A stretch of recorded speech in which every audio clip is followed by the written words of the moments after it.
Alhamdulillah kurban terlaksana dengan penuh ikhlas karenanya, untuk diri dan insan tersayang, semoga diterima di sisi Allah.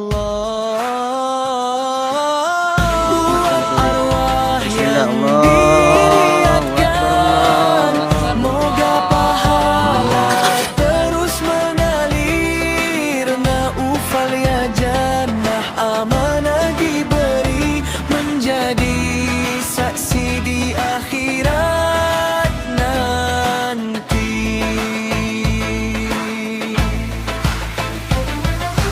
Alhamdulillah